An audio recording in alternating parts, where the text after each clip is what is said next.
who did not believe that the water would come.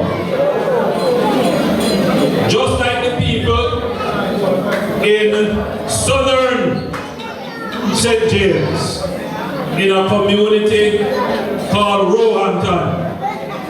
My friends at the back may not know that little community, but I'm sure after listening to what I'm saying here, my friends at the back will know about this lovely little district in South St. James called Roehampton.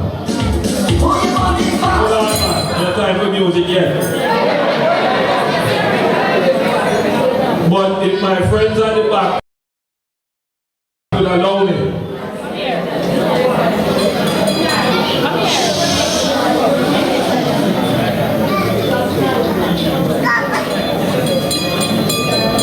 thank you very much. So, here's another little community I'm telling you about. Same thing like this now. A community called Roehampton. They didn't have water for many years. We are finally putting water there. We are spending several hundred of millions of dollars to put in a major water supply.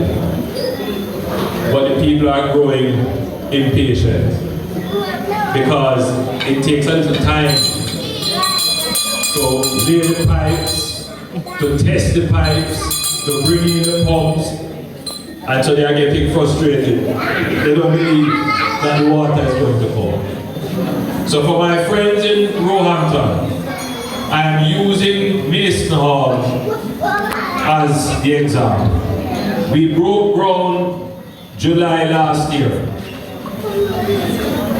And I know that there are a lot of people who didn't believe, Bobby, that it will happen.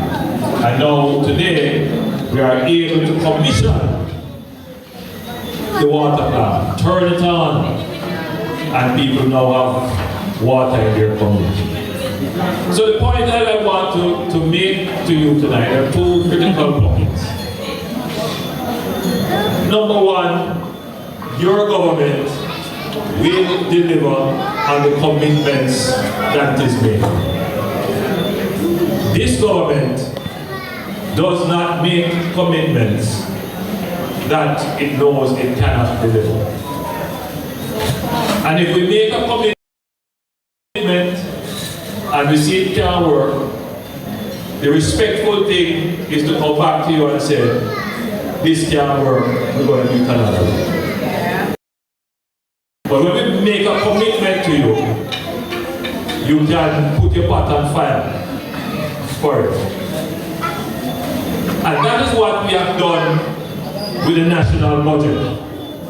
When we go to Parliament and we read the budget, you can put your pot on fire for it.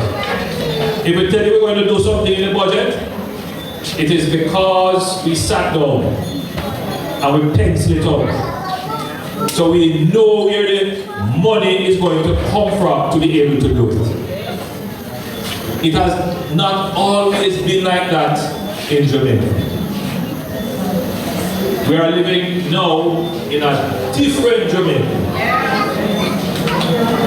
where government can be certain of the revenues that are going to come in for us to do the projects like what we just did in Mason Hall.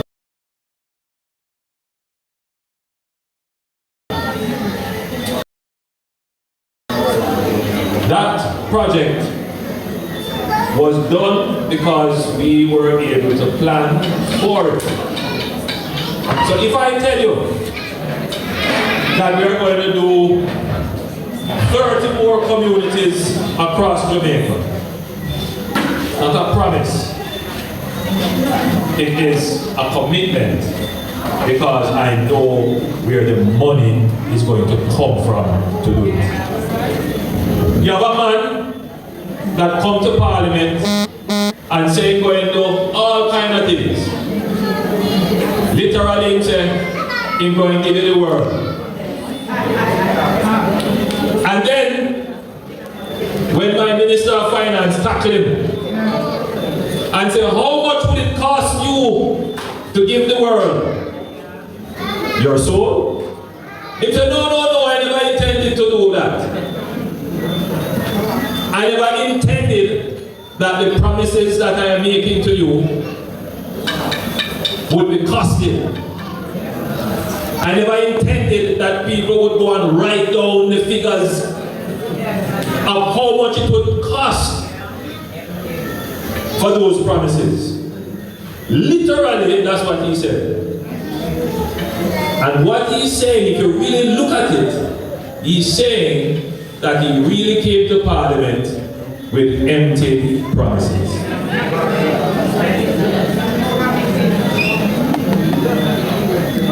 And it is after Fable back him up now and tell him how impractical and costly his promises are, that he decided now that, okay, for the first time he will go and try and sketch out what it would cost.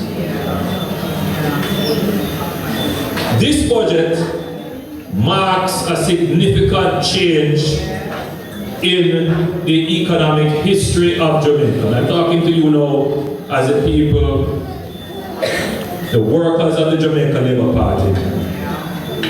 You are the ones who make it possible for us to be here. And I want you to make a connection with you, yes, your support. And for the first time in our history, a politician who has come with beautiful speaking and wonderful promises has been forced to tell the people of the country what those promises would cost. Because you see, for a long time all politicians used to do is come to you and promise, and in the back of your mind you don't really think about how those promises are going to be delivered. All you are listening to here is Wayman promised me. That's what you are listening to here. And so if you hear the promise, you say, yes, me go vote for you. But you have been doing that for a very long time. Some of you inside here are serving us for 45 years, some for 50 years. And you would have gone through politicians coming to give you promises. But they can't deliver them. Because you, not all of you, but some of you as the voters,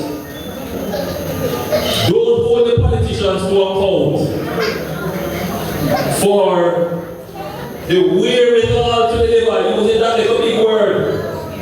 What you hold them for is that they don't deliver the water. They don't fix the road. I want you to fix the road. No! I don't want the water. No! Yes, you have to hold them to account for that, but that's not really it. Because you've been doing that for a long time.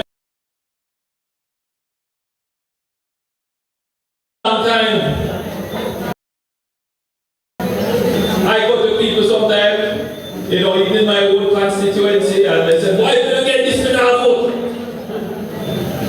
In the same little district of Roehampton, a man confronted me there and said, why did you get the water? No vote. And in their minds, in their heads, they believe that this is the ultimate exercise of their democracy, the withholding of their vote. Or for some, it's, well, if you get the water, I'm not good for you, I'm not good for the next person. For them, they feel that that is the ultimate exercise of the democracy. That power that you have, that franchise that you have to elect and change government. But you've been doing that for a very long time, and it has really made a lot of change. Because what you really should be holding the politician to account for is the ability to actually deliver. And what is that ability? You see, for a long time, you don't make the connection between water and this big thing called the economy. If your economy isn't doing well, no matter how much promise you make, you can't get the water. You can't get the road. For the first time in the world, believe me when I tell you, for the first time, the Jamaican economy is doing well. It can do much better, you know. It can do much better. And we're working to make it even better. But for the first time, this thing called the economy is doing well.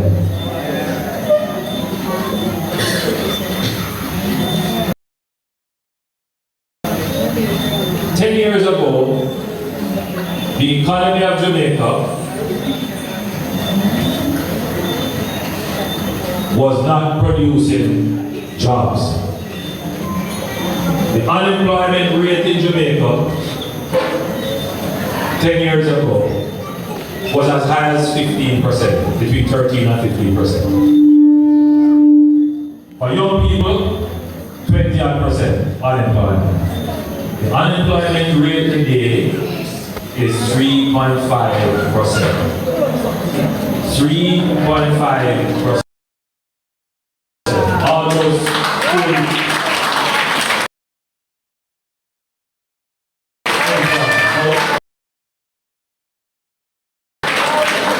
You know what the problem is? I was in Yale Square and a man stopped me and said, "Why we can't find nobody for work?" That is what he said to me. He said to the young boy, they were going to find out they don't want to work. That wasn't the case 10 years. For the past 10 years, 10 budgets rather, you don't have to worry about no tax. You don't have to worry about that.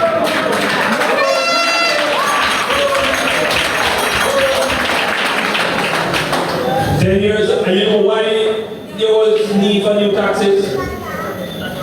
Because all the things that you are demanding, the government said, well, when I go to the constituencies, and the people have talked to me about road and water, and lunch program for kids, we can't tell them no. So how am I going to deliver these things? Now raise the tax.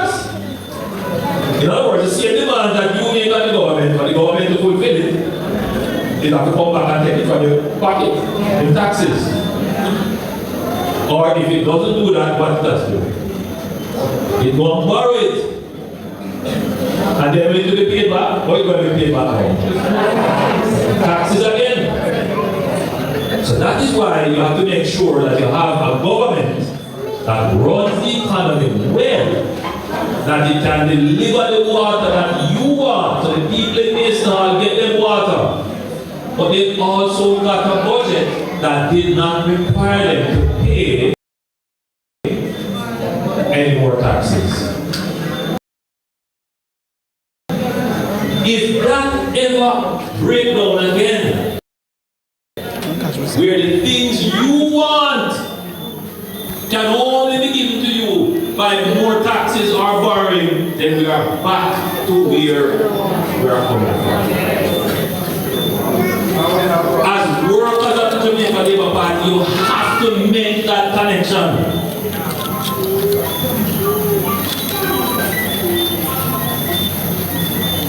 So the country has turned the corner. We are in a different place. We are doing things differently now. People come here and they say, boy, you know, we have to give Jamaica credit. You're going through a difficult time, but yes, you have come.